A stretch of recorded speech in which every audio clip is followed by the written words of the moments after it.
guys, Bite-Sized Bible in a Year, chronological edition for May 12th and 13th. We read Psalm 61 through 70 and then Psalm 86 and 101. I'm going to do it a little bit differently today and you'll see what I mean when I get there. But I am going to help you hopefully think about all of this and how it really applies to us, because we're seeing with David, he's feeling pursued, he's feeling alone, he's feeling attacked by enemies from every side, and he keeps talking about that, and he always brings it back to God is my rock, God is my refuge, God alone, and that's where he goes every time. And you may be going, okay, I know, I get it, David, but I'm not really in your shoes, so how does this apply to me? Because I am not fighting physical enemies. And you're right, you probably are not. But Ephesians 6 talks to us about how our enemies are not against, our enemies are not flesh and blood. We're not fighting against flesh and blood. So even though you might feel like you're fighting against flesh and blood, a person in your life somewhere, think about that person. Who do I fight with? Who gets under my skin? That person is not your real enemy. The enemies that we fight are the spiritual forces that we cannot see. Now, don't let that freak you out, because the Bible also says that he who lives in you is stronger than he who lives in the world. We've talked about that a lot because it's important, especially when we're in the Psalm and we're hearing about Psalms and we're hearing about enemies. God who lives in you is stronger than all of those enemies, all right?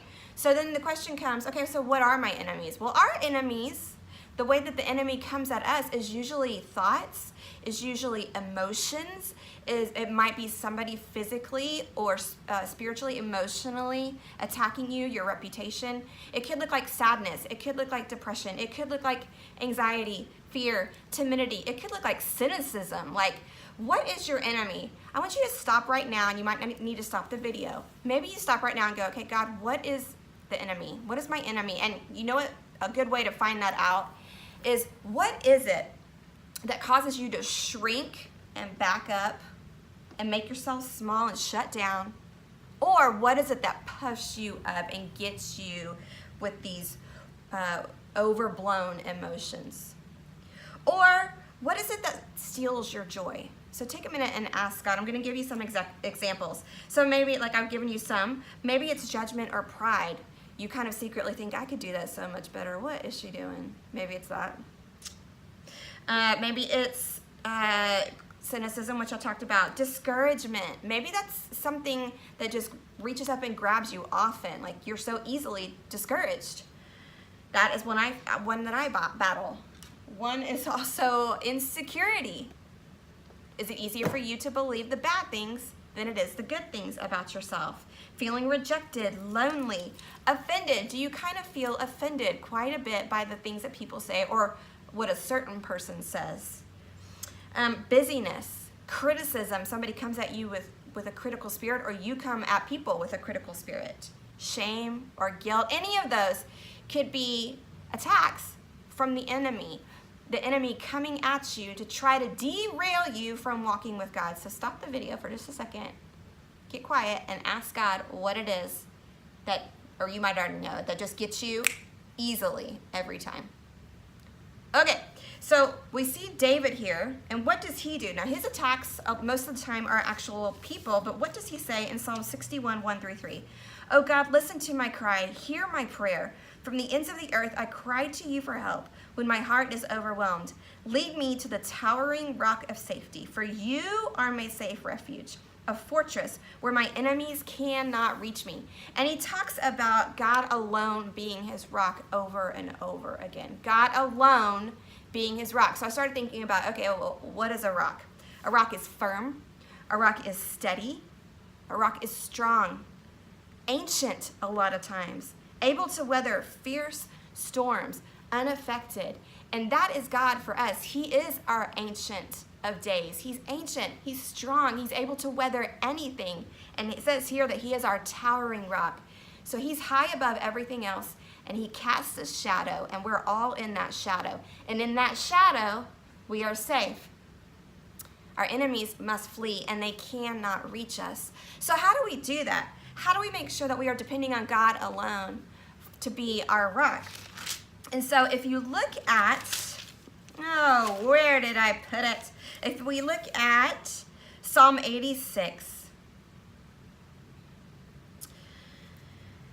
starting with verse 6. Listen closely to my prayer, O Lord. Hear my urgent cry. So he's praying and he's talking to God. I will call to you whenever I'm in trouble, and you will answer me. No pagan god is like you, O Lord. None can do what you do. All the nations you made will come and bow before you, Lord. They will praise your holy name, for you are great and perform wonderful deeds. You alone are God. Here we go. 11. Teach me your ways, O Lord. So we can find his ways in the word, that I may live according to your truth. Truth is a weapon. His word is a weapon. And it goes on in verse 12. With all my heart, I will praise you, O Lord my God. I will give glory to your name forever. Praise is a weapon. In verse 15, but you, O Lord, are a God of compassion and mercy, slow to get angry and filled with unfailing love and faithfulness. And so again, he's rehearsing truth. And he keeps praying and keeps going. He's praying to God. Those are our weapons in our fight. It is praise. It is the word. We got to get in the word and pray that back to God. Praise, prayer, the word. Those are our weapons. Standing on truth. And that may seem like nothing, but it's everything. You stop whenever you're starting to feel discouraged or you're starting to feel like you suck. Stop and go, God. Actually, I'm going to do that right here. Okay, so Q&E. I'm just going to, there's no choice. If you want to do a Q&E today, this is what you have to do. Okay, number 1, identify that enemy. For me, today, which is crazy, it's been discouragement. So that's my enemy. And so then, number 2, I'm going to pray.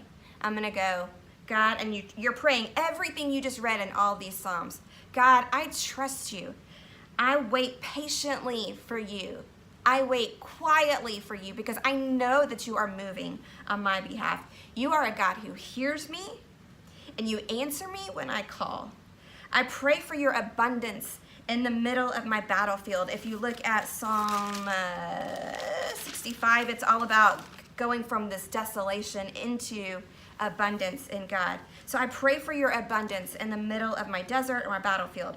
Draw me into your shadow so I may be comforted and my enemies must flee. You alone are my God and my comfort, my rock. I trust in your unfailing love and your faithfulness. I know you will come through for me. And right now, I rebuke whatever it is you're feeling.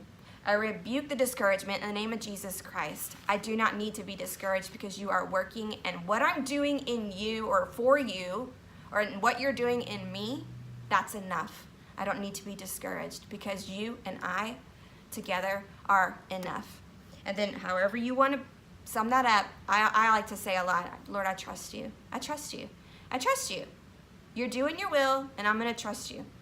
So that's what I want you to do. Identify your enemy and then pray all these truths over that enemy. However many times you have to do it. Those are your weapons. Prayer, praise, the word. Prayer, praise, the word. All right? All right, so May 14th, Psalm 103, 108 through 110, 122, and 124. We'll talk about that tomorrow. Farewell.